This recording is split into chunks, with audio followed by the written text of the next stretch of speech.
क्या आप बेहतर शिक्षा की तलाश में हैं?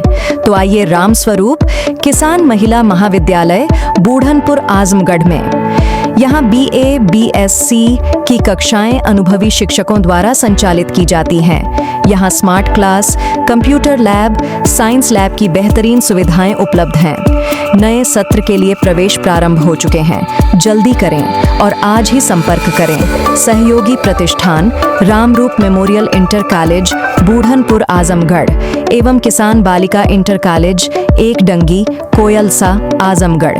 यहाँ विज्ञान वर्ग, कॉमर्स वर्ग एवं कला वर्ग की कक्षाएं संचालित की जाती है।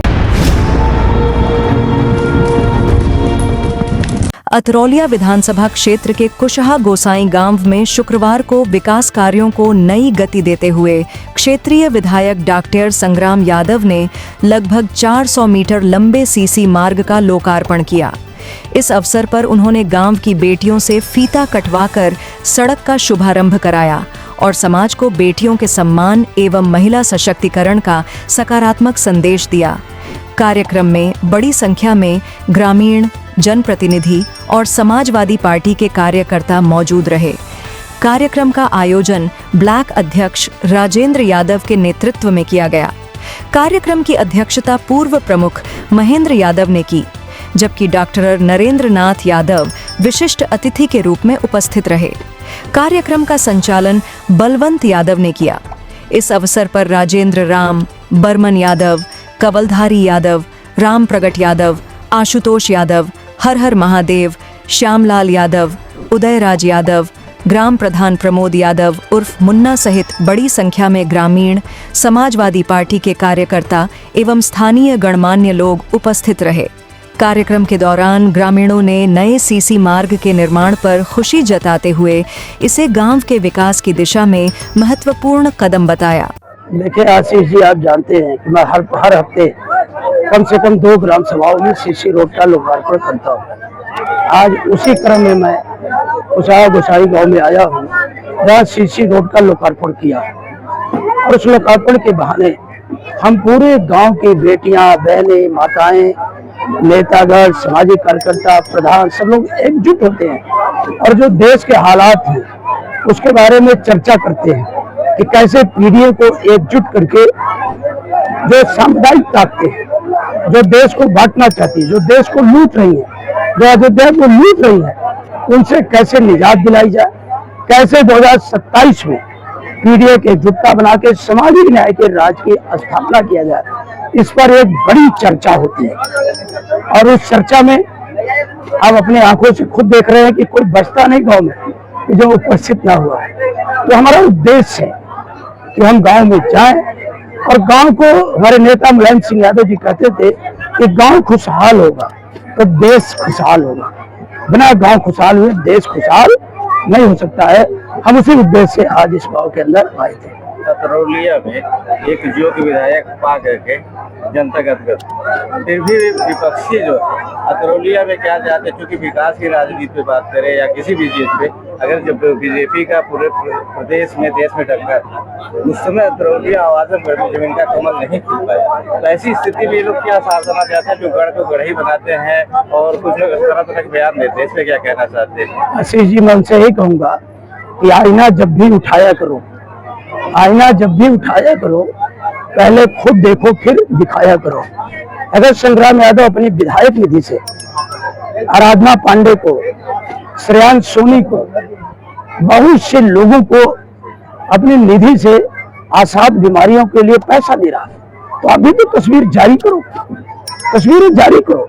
मैं तो आजकल वायरल है चीजें, मैं जो बोल रहा हूँ आप इसको बहुत दूर तक पहुंचाएंगे। मैंने तो विधानसभा के अंदर कहा था कि विधायक निधि से प्रावधान मात्र 25 लाख का है एक वित्तीय वर्ष में, आप इसको 1 करोड़ करो, क्योंकि कोरोना के बाद बीमारी बढ़ी है। सरकार को केवल वित्तीय सहमति देना था, एक जियो जारी करना था। और ये बात मैंने फरवरी में जब सत्र चला, मैंने मांग की, आज तक एक साधारण जियो भी जारी नहीं हो पाया। तो जो लोग इस तरह की बातें करते हैं उन्हें कुछ विकास की बातें करनी चाहिए। अतरौलिया के हॉस्पिटल में क्यों नहीं ट्रॉमा सेंटर जुड़वा देते, क्यों नहीं कैंसर यूनिट जुड़वा देते, क्यों नहीं child specialist, gyno specialist doctor की नियुक्ति करा दें, मत बनवाने अस्पताल, डॉक्टर तो ला दें। मैं तो अभी एक सिफारिश किया था वो डॉक्टर आके ज्वाइन कर लिया, आप कभी पूछ लीजिएगा। मैं तो जब भी बात करता हूँ इस बात के लिए करता हूँ कि अतरौलिया के अस्पताल को कैसे विस्तार दिया जाए, कैसे ट्रॉमा सेंटर लाया जाए, कैसे गाइनोलॉजी डॉक्टर लाया जाए, कैसे विषय विशेषज्ञ डॉक्टरों की यहाँ पे पोस्टिंग कराई जाए। तो आप सरकार में होकर के बकवास करने के लिए लोकतंत्र थोड़ी मिला है, लोकतंत्र मिला है जनता के लिए काम करने के लिए। तो आप काम करो, उससे बड़ा स्ट्रक्चर खड़ा कर दो, हम स्वागत करेंगे, उससे बड़ा स्ट्रक्चर खड़ा करो, बड़ा स्ट्रक्चर खड़ा करो। अतरौलिया विधानसभा के अतरेट गांव में जो पंचायती राज मंत्री खुद एक बैठक किए थे, जहां सामने एक नाली थी और नाली के लिए लोगों ने कहा, हमें लोगों ने कहा कि आप पंचायती राज मंत्री, आपके सामने एक नाली जाम, क्योंकि प्रदीप सूरी प्रधान है, क्योंकि सत्ता पक्ष के ना रहने के नाते तभी वो गए थे। लेकिन उसके बाद उन्होंने कहा प्रधान की जिम्मेदारी, उन्होंने कहा कि मैं कई बार शिकायत किया हूँ। पंचायती राज मंत्री ने डीपीआरओ को सख्त लहजे में कहा, लेकिन आज तक उस नाली की सफाई नहीं हो पाई। अगर नाली की सफाई नहीं हो पाई तो नाली बनाने की बात हो तो कैसे बने? ये पब्लिक है, सब जानती है, अंदर क्या है बाहर क्या है सब पहचानती है। जब आप साख अपनी खो देंगे तो इधर उधर भटकना पड़ेगा। अगर आप अपनी साख बना के रहेंगे तो इस उम्र में भी आशीष पांडे जी बाबूजी विधान परिषद के सदस्य हैं, उस समाजवादी झंडे को लेकर के चल रहे हैं, जिस झंडे को स्वर्गीय चौधरी चरण सिंह ने, स्वर्गीय नेताजी मुलायम सिंह यादव ने किसानों की ताकत बना करके चला। आज उसी विचार को लेकर के अतरौलिया की जनता आगे बढ़ रही है, निरंतर सामाजिक समरसता बना करके कैसे क्षेत्र को विकास के लाया जाए, कैसे ऐसी मधुर भाषा का प्रयोग करके लोगों को जोड़ा जाए।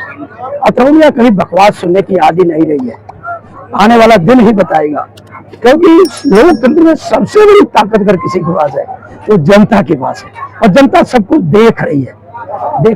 कल उन्होंने एक चीज कहा कि अभी उनके प्रत्याशी की घोषणा एनडीए के पर निर्भर करता है, और संजय निषाद अपना दावा कर रहे हैं, बीजेपी के कुछ नेता अपना दावा कर रहे हैं, प्रत्याशियों की इस तरह से वोट लगी हुई। तो ऐसी स्थिति में ये कभी ओम प्रकाश राजभर खुद लड़ते हैं, कभी अरुण लड़ते हैं, और इस पे क्या कहेंगे? वो बहुत बड़े नेता हैं, बहुत बड़े नेता हैं, अपनी पार्टी के अध्यक्ष हैं। मैं बहुत छोटा नेता हूँ, मैं जनता के आशीर्वाद से, जनता मुझे चुनी है, प्रयास करता हूँ कि उसकी सेवा उसकी कैसे की जाए।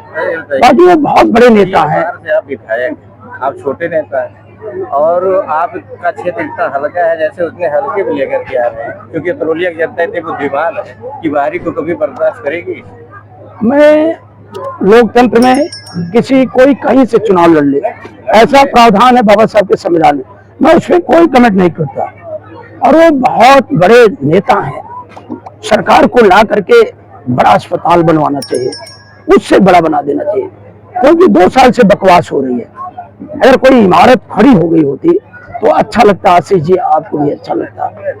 डिग्री कॉलेज में जो बेटियों का डिग्री कॉलेज है, रूपाली पाठक और मौर्य लड़की ने टॉप किया था, अगर वहां पर पीजी की कक्षाएं शुरू हो जाती, जो हमने हॉस्टल बनवाया है, आप 0 ग्राउंड रिपोर्ट कर दीजिए, हॉस्टल अगर संचालित हो जाता तो हमारी बेटियां वहां जाकर के एक अच्छे वातावरण में, कम्पिटिटिव वातावरण में पढ़ाई करती हैं। सरकारें काम करती हैं, सरकारें बकवास के लिए नहीं होती हैं। लोकतंत्र में जिसे जनता का बड़ा बहुमत मिलता है वो सरकार चलाता है, और जिसे जनता का बहुमत नहीं होता वो विपक्ष की राजनीति करता है। विपक्ष जो है वो जनता की आवाज बनकर सरकार को सचेत करता है कि सरकार फला कामों पे गंभीर हो, और गंभीर होकर के जनता के लिए काम करे। आज नहर में पानी नहीं है, ये तो क्या आपको कष्ट नहीं है? एदिलपुर से पासीपुर में रोज देखते आता हूँ, किसान इंजन चालू किया है, ट्रैक्टर चालू किया है, कैसे कैसे खेत में पंप चला करके तो किसान को जब पानी की जरूरत है तो नहरों में पानी नहीं। तो ये सब बकवास करने की कहाँ फुर्सत है? हम तो विश्वास दिलाते हैं कि नहीं, नहरों में लबालब पानी था, इन्हीं नहरों में किसान को बिना पैसे दिए पानी की सुविधा मुहैया कराई गई थी। हम तो चाहते हैं कि सरकार बढ़ चढ़ करके काम करे और जनता का विश्वास हासिल करे। अच्छा, नितिन नवीन जी अभी लखनऊ में, और आस्था की बात करते हैं, साक्षात अपने गाड़ी पे थे, हनुमान जी आगे आगे नाच रहे थे। इनका आस्था लूटने की आस्था है। प्रभु के सबसे अनंत भक्त कोई था तो हनुमान जी थे। आप जानते हैं कि बिना हनुमान जी के दर्शन के प्रभु श्री राम का दर्शन पूरा नहीं माना जाता है। अनन्य भक्त थे वो, अनन्य भक्त थे। पवन तरह संकट हरण मंगल मूर्ति रूप और राम लखन सीता से हृदय बसाओ सब। आज प्रभु को नाचते हुए देख करके एक पॉलिटिकल पार्टी के अध्यक्ष के सामने सनातन धर्म संसार हुआ। इसकी जितनी भर्त्सना होनी चाहिए दुनिया में हो रही है, और जो चंदा चढ़ावा लूटा गया है उसको लेके SIT की जांच हुई। जब हम सब कहते थे कि कानून अपना काम करेगा, तो कहते थे कि आस्था कानून नहीं तय करेगा, तो आज चंदा चढ़ावा चोरी को SIT क्यों जांच करा रहे हो? सब बाबा लोगों को इकट्ठा करे होते और भगवान राम की कसम खिलाते कि जो सच है उसको उजागर कर दो। तो आशीष जी, अगर ये सच उजागर हो जाता तो दुनिया के सामने आ जाता। आज तो लोग एक दूसरे को कह रहे हैं किसने इतना लूटा, इसने इतना लूटा, वो सोने की रामायण मिल गई, सोने की ये मिल गया। तो आखिर छोटे छोटे अपराधों में इनकाउंटर कर दिया जाता है, और जिसने राम के दरबार को लूटा है सरकार जानना चाहती है, जनता जानना चाहती है, उसे जेल कब भेजेंगे? कब भेजेंगे जेल? नौकरों के ऊपर कार्रवाई कर देने से ये माना जाएगा? तो बहुत देश मन विधान से चल रहा है। 27 में युवा पर जो बेरोजगार है, पूरी तरह से पेपर लीक की समस्या, तरह तरह की युवा ही ढका जा रहा है सबसे ज्यादा। क्या युवा आंदोलित है? आपको दिखा क्या? आज एक गांव की बैठक थी, गांव की थी आशीष जी, उससे पहले पोखरपुर में, उससे पहले करमाह में। तो आप देखिए कितना बड़ा बदलाव है। कभी इतनी महिलाओं को आप देखते थे, इतनी आती थी। मेरी क्या लोकप्रियता, मैं बहुत साधारण व्यक्ति हूँ। मैं विश्वविद्यालय से आया, मेरा एक सपना है, एक विजन पॉलिटिक्स के तहत मैं आप सबके बीच हूँ। मैं कोई बकवास करने के लिए नहीं आया हूँ कि अमुक काम नहीं हुआ, अमुक नहीं हुआ, अमुक जातियों का भलाई नहीं हुई। तो कौन रोका है?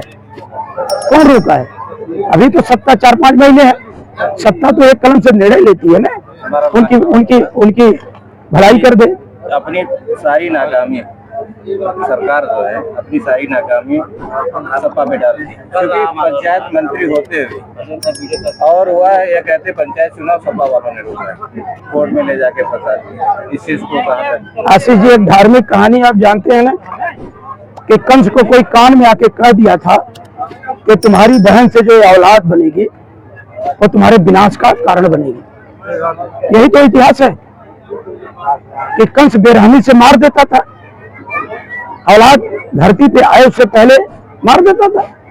तो कंस को डर था कि उसी की बहन से जो औलाद आएगी वो उसके विनाश का कारण बनेगी। तो आज भारतीय जनता पार्टी उसके सहयोगी दल को सोते जागते सिर्फ समाजवादी दिखते हैं। वो जानती है कि उसका निकट भविष्य बहुत नजदीक है उसके अंत की, और वो अंत यहाँ की जनता ने मन बना लिया है। तारीख का ऐलान होगा, भारतीय जनता पार्टी उसका सहयोगी दल कहीं दिखाई नहीं देगा। हम इस आधार पे कहते हैं कि हम 24वां जंग जीत चुके हैं, 27 पे इंतजार है, और वो जब भी तारीख का ऐलान करें, समाजवादी पार्टी उस जंग को लड़ने के लिए और जनता की आवाज बनने के लिए तैयार है।